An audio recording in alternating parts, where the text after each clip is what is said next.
progress video of Lucky Girl. Nothing much to show underneath the back.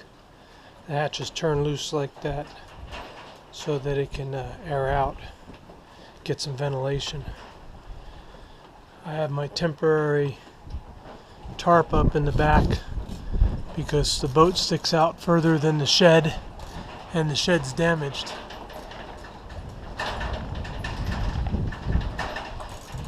So we'll see if this works. Take a walk on the side decks.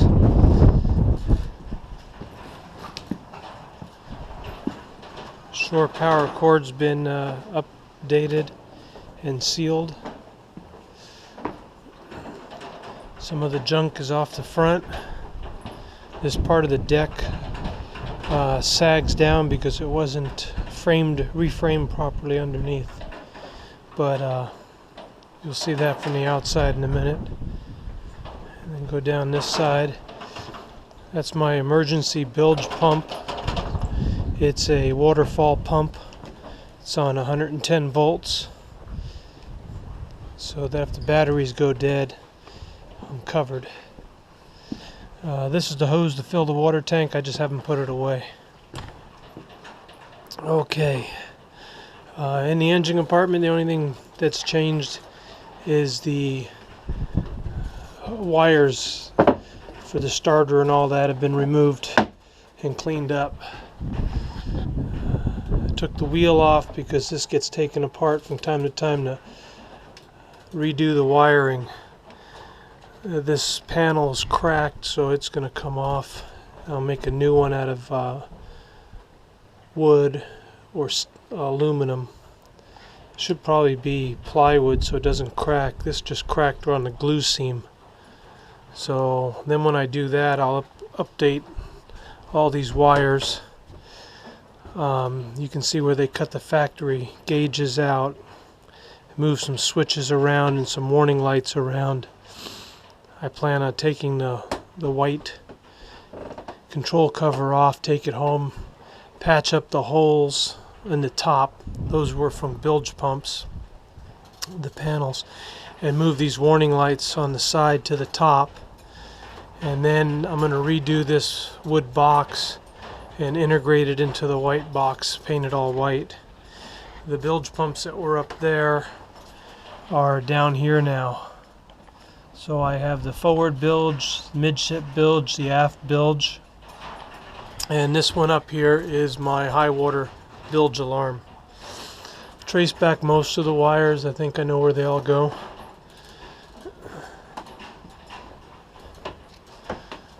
We have a vicious north wind with white caps out in the marina. So as you see, the electrical that was here has been removed. It just didn't work right there. I believe this cable, I've spent hours trying to trace it.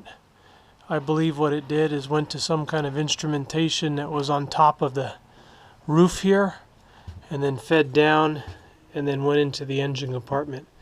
Could have been for sonar or an autopilot because the steering wheel has a sprocket on it. These will pretty much stay as is. The big panel will be for the house. The 8-circuit panel will be for the instruments that will come off the engine. The bilge pumps will stay on that panel. And this switch is going to get relocated and there'll be all new wood right there. So it's been cleaned up inside. The carpeting's been removed. Cleaned underneath. The 110 has gone into this locker. So there's my 110 now. These are the wires going up. Some of them haven't been landed yet. And then once this is all done, I will build a wooden cover for this, or maybe a metal cover, paint it white to protect it. The electrical panels have a wood back box that completely hold it in. And then right over here will be where the galvanic isolator will be mounted. Got a few more wires hanging around to get rid of, And those are the original plumbing for the shower. There's my plugs for my battery chargers and my 110 high water float.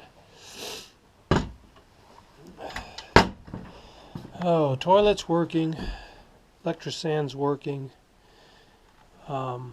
That cubby hole's been taken apart so I can fish wires up and down.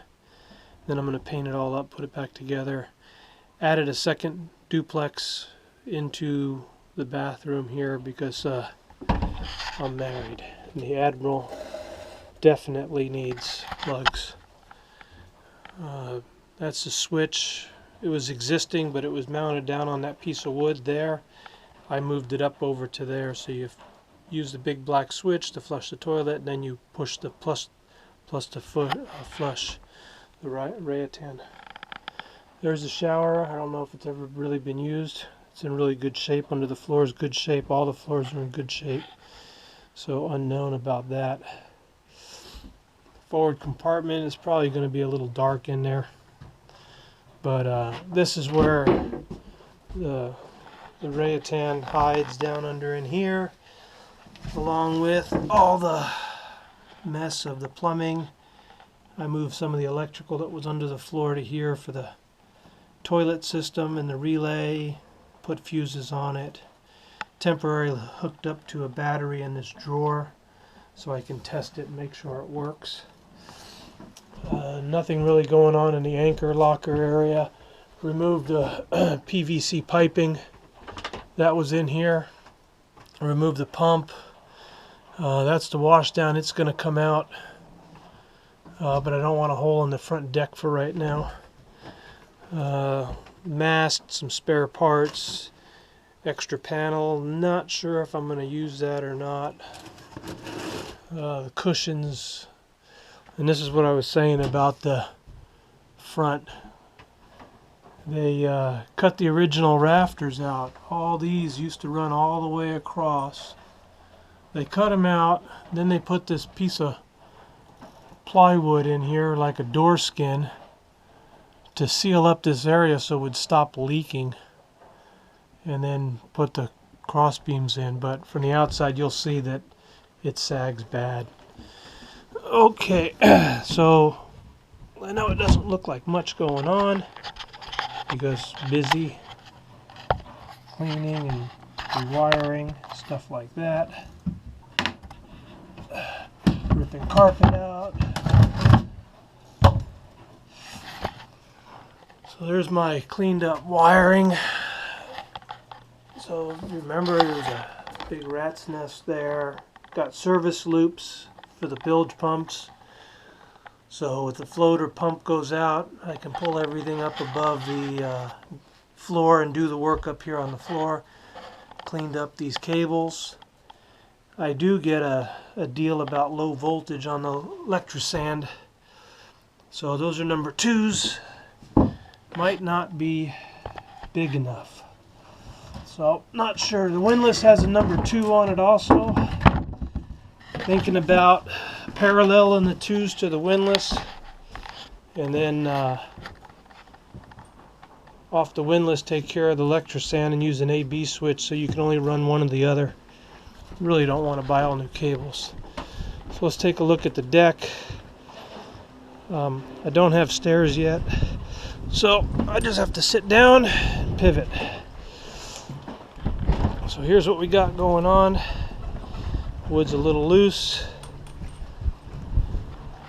This wood's not great shape. I think it's just a little bit of a veneer over the floors. So these are all going to have to get replaced. So here's where you can see how this floor dips down.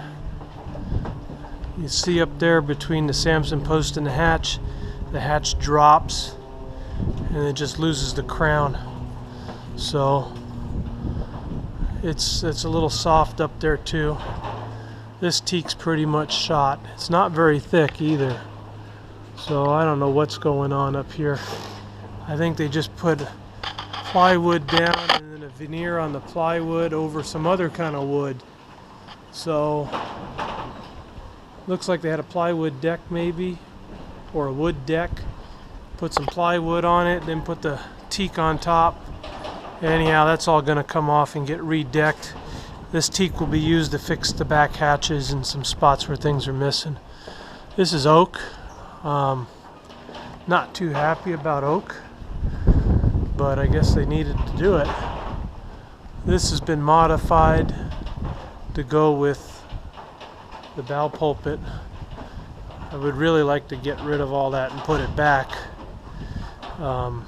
That's way down the road. First I got to keep it floating. So here's another view. My hose, of course, I'm lazy. It just attaches. So poor thing's in such bad shape from being neglected for so many years, just sitting out 2 solid years in the weather. So I got pictures of what that looks like on the website, my Picasso website, of how it is all deteriorated from underneath. So I got a bunch of 4x4 by 6 foot long mahogany stickers, stringers, whatever you want to call them. They use them under loads for shipments. Stuff comes in from Japan. Get these really nice, super dry, heat treated stickers to put. Buy them from a guy on Craigslist, and I'm going to use those to rebuild underneath these floors. Oh, while we're out here, you can see how it sags right there. I don't know with the GoPro with the fisheye, but all the decks sag down. Everything's supporting from that post to that post over there. This whole center area sags. So I'll use those 4x4s to adjust them. Took the cover off, sitting up there in the rafters, because I needed a good slope to get the water to drain from when it rains. I put the tarp up on there and it just bent the thing over. Well, that's the progress video. Probably do the next one when I do some more serious work.